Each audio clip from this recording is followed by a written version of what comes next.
ಇನ್ನು ದೆಹಲಿಯಲ್ಲಿ ಮೋದಿಯನ್ನು ಕೂಡ ಭೇಟಿ ಆಗ್ತಾ ಇದ್ದಾರೆ ಸಿಎಂ ಸಿದ್ದರಾಮಯ್ಯ. ಪ್ರಧಾನಿ ನರೇಂದ್ರ ಮೋದಿ ಭೇಟಿಯ ಅವಕಾಶಕ್ಕೆ ಸಮಯ ನಿಗದಿಯಾಗಿದೆ. ನಾಳೆ ಬೆಳಗ್ಗೆ 11:30ಕ್ಕೆ ಸಮಯಾವಕಾಶ ನಿಗದಿಯಾಗಿರುವಂಥದ್ದು. ಇತ್ತೀಚೆಗೆ ಅಧಿವೇಶನದಲ್ಲಿ ಪ್ರಧಾನಿ ವಿರುದ್ಧ ವಾಗ್ದಾಳಿಯನ್ನು ನಡೆಸಿದ್ರು ಸಿಎಂ. ಪ್ರಧಾನಿ ಭೇಟಿಗೆ ಸಮಯಾವಕಾಶ ನೀಡ್ತಾ ಇಲ್ಲ ಅಂತ ವಾಗ್ದಾಳಿ ನಡೆಸಿದ್ರು.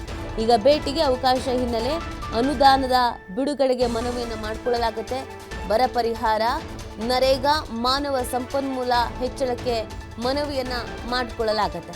ಅಮಿತ್ ಶಾ ಭೇಟಿಗೂ ಸಮಯ ಕೇಳಿದ್ದಾರೆ ಸಿಎಂ ಸಿದ್ದರಾಮಯ್ಯ. ಇತ್ತೀಚೆಗಷ್ಟೇ ಸದನದಲ್ಲಿ ವಾಗ್ದಾಳಿ ಮಾಡಿದ್ರು.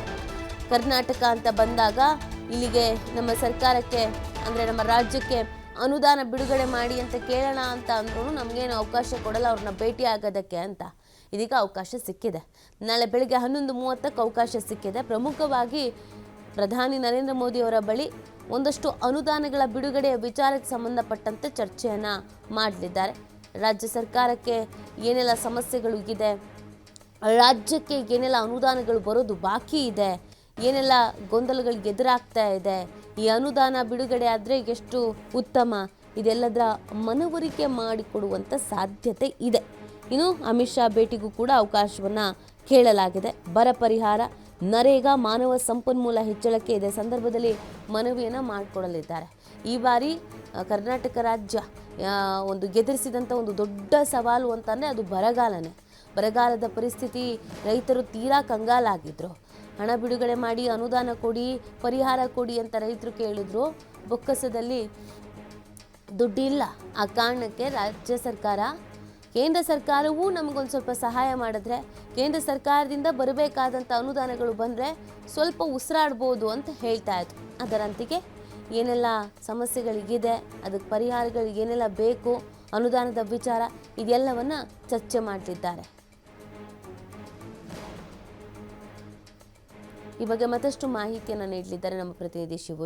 ಇವತ್ತು ನಾಳೆ ಪ್ರಧಾನಿ ನರೇಂದ್ರ ಮೋದಿ ಅವರನ್ನು ಸಿಎಂ ಭೇಟಿ ಆಗ್ತಾ ಇದ್ದಾರೆ. ಯಾವೆಲ್ಲ ವಿಚಾರವನ್ನು ಚರ್ಚೆ ಮಾಡುವಂತ ಸಾಧ್ಯತೆ ಇದೆ ಶಿವು?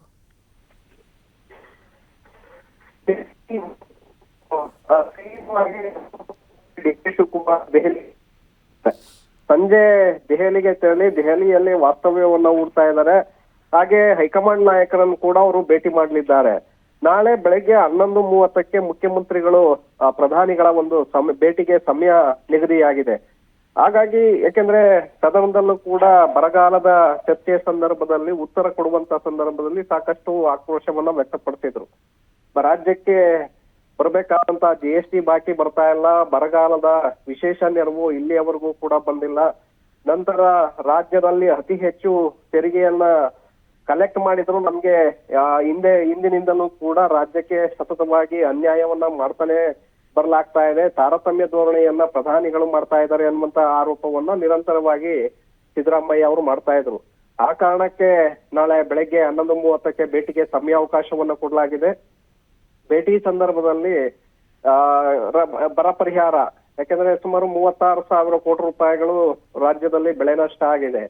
17,900 ಕೋಟಿ ರೂಪಾಯಿಗಳಿಗೆ ವಿಶೇಷ ಪರಿಹಾರಕ್ಕೆ ಮನವಿಯನ್ನ ಸಲ್ಲಿಸಲಾಗಿದೆ. ತುರ್ತಾಗಿ 4,500 ಕೋಟಿ ರೂಪಾಯಿಗಳನ್ನ NDRF ನಿಗದಿಯಂತೆ ಬಿಡುಗಡೆ ಮಾಡಬೇಕು ಅಂತೇಳಿ ಮನವಿಯನ್ನು ಕೂಡ ಸಲ್ಲಿಸಲಾಗಿತ್ತು. ಕೇಂದ್ರ ಅಧ್ಯಯನ ತಂಡ ರಾಜ್ಯಕ್ಕೆ ಭೇಟಿಯನ್ನ ಕೊಟ್ಟು ರಾಜ್ಯದಲ್ಲೂ ಕೂಡ ಬರ ಅಧ್ಯಯನವನ್ನ ಮಾಡಿ ವರದಿಯನ್ನ ಸಲ್ಲಿಕೆ ಮಾಡಿದೆ.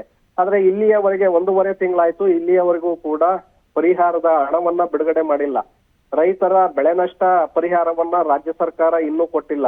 ಸೊ ಆ ಕಾರಣಕ್ಕೆ ಪ್ರಧಾನಿಯವರ ಜೊತೆ ಬರದ ವಿಶೇಷ ನೆರವಿನ ಬಗ್ಗೆ ಮನವಿಯನ್ನ ಸಲ್ಲಿಸಲಿದ್ದಾರೆ. ನಂತರ ರಾಜ್ಯಕ್ಕೆ ಕೊಡಬೇಕಾಗಿರುವಂತಹ ಇಂದಿನ ಬಾಕಿ ಏನಿದೆ, ಬಾಕಿ ಪರಿಹಾರ ಇರಬಹುದು, GST ಅನುದಾನ ಇರಬಹುದು, ಇದೆಲ್ಲವನ್ನು ಕೂಡ ರಾಜ್ಯಕ್ಕೆ ತಾರತಮ್ಯವನ್ನ ಮಾಡುವಂತೆ ಎಲ್ಲವನ್ನ ನೀಡಬೇಕು ಅನ್ನುವಂತ ಒಂದು ಮನವಿಯನ್ನು ಕೂಡ ಪ್ರಧಾನಿಗಳ ಮುಂದೆ ಇಡ್ಲಿದ್ದಾರೆ. ಇದರ ಜೊತೆಗೆ ಕೇಂದ್ರ ಸಚಿವರನ್ನು ಕೂಡ ಭೇಟಿ ಮಾಡಲಿದ್ದಾರೆ. ಇದೇ ವಿಚಾರಕ್ಕೆ ಸಂಬಂಧಪಟ್ಟಂತೆ ಬರದ ವಿಶೇಷ ಪರಿಹಾರಕ್ಕೆ ನಿರ್ಮಲಾ ಸೀತಾರಾಮನ್ ಹಾಗೆ ಅಮಿತ್ ಶಾ ಅವರ ಭೇಟಿಗೂ ಕೂಡ ಸಮಯಾವಕಾಶವನ್ನ ಕೇಳಿದ್ದಾರೆ. ಸಮಯ ಕೊಟ್ರೆ ಅಮಿತ್ ಶಾ ಅವರನ್ನು ಕೂಡ ಭೇಟಿ ಮಾಡಲಿದ್ದಾರೆ. ಹಾಗೆ ರಾಜನಾಥ್ ಸಿಂಗ್ ಅವರನ್ನು ಕೂಡ ಭೇಟಿ ಮಾಡಲಿದ್ದಾರೆ. ಸೊ ಈ ಭೇಟಿ ಸಂದರ್ಭದಲ್ಲಿ ರಾಜ್ಯದ ವಿಚಾರಕ್ಕೆ ಸಂಬಂಧಪಟ್ಟಂತೆ ಹಾಗೆ ನೀರಾವರಿ ಸಚಿವರನ್ನು ಕೂಡ ಭೇಟಿ ಮಾಡಿ ಮಹದಾಯಿ ಮೇಕೆದಾಟು ಯೋಜನೆಯ ಬಗ್ಗೆ ಕೂಡ ಚರ್ಚೆಯನ್ನ ಮಾಡಲಿದ್ದಾರೆ. ಇದರ ಜೊತೆಗೆ ಕಾಂಗ್ರೆಸ್ ಹೈಕಮಾಂಡ್ ನಾಯಕರನ್ನು ಕೂಡ ಇಬ್ಬರು ನಾಯಕರು ಭೇಟಿ ಮಾಡ್ತಾ ಇದ್ದಾರೆ. ಸೋನಿಯಾ ಗಾಂಧಿ, ರಾಹುಲ್ ಹಾಗೆ ಮಲ್ಲಿಕಾರ್ಜುನ್ ಖರ್ಗೆ ಅವರನ್ನು ಕೂಡ ದೆಹಲಿಯಲ್ಲಿ ಭೇಟಿ ಮಾಡಲಿದ್ದಾರೆ. ಲೋಕಸಭಾ ಚುನಾವಣೆ ಹಿನ್ನೆಲೆಯಲ್ಲಿ ಸಿದ್ಧತೆ ಮತ್ತೆ ಕರ್ನಾಟಕದಲ್ಲಿ ತಾವು ಏನೇನೆಲ್ಲ ಕಾರ್ಯಕ್ರಮಗಳನ್ನ ಮಾಡ್ತಾ ಇದ್ದೀವಿ ಅನ್ನುವಂತಹದ್ರ ಬಗ್ಗೆ ಮಾಹಿತಿನ ಕೊಡಲಿದ್ದಾರೆ. ಹಾಗೆ ನಿಗಮ ಮಂಡಳಿ ಅಧ್ಯಕ್ಷರ ನೇಮಕಕ್ಕೆ ಸಂಬಂಧಪಟ್ಟಂತೆ ಅನುಮತಿಯನ್ನ ಪಡೆಯುವಂತ ಸಾಧ್ಯತೆಗಳು ಕೂಡ ಇದೆ. ಯಾಕಂದ್ರೆ ಈಗಾಗಲೇ ರಾಜ್ಯಕ್ಕೆ ಸುರ್ಜೇವಾಲಾ ಬಂದ್ರು, ಸರಣಿ ಸಭೆಗಳನ್ನ ನಡೆಸಿ ಪಟ್ಟಿಯನ್ನ ಹೈಕಮಾಂಡ್ಗೆ ಕೊಟ್ಟಿದ್ದಾರೆ. ಆದ್ರೆ ಇಲ್ಲಿಯವರೆಗೆ ಪಟ್ಟಿಯನ್ನ ಬಿಡುಗಡೆ ಮಾಡಿಲ್ಲ. ಹಾಗಾಗಿ ಪಟ್ಟಿಯನ್ನ ತುರ್ತಾಗಿ ಬಿಡುಗಡೆ ಮಾಡುವಂತೆ ಹೈಕಮಾಂಡ್ ನಾಯಕರಿಗೆ ಮನವಿಯನ್ನು ಕೂಡ ಸಲ್ಲಿಸಲಿದ್ದಾರೆ ನೀತಿ.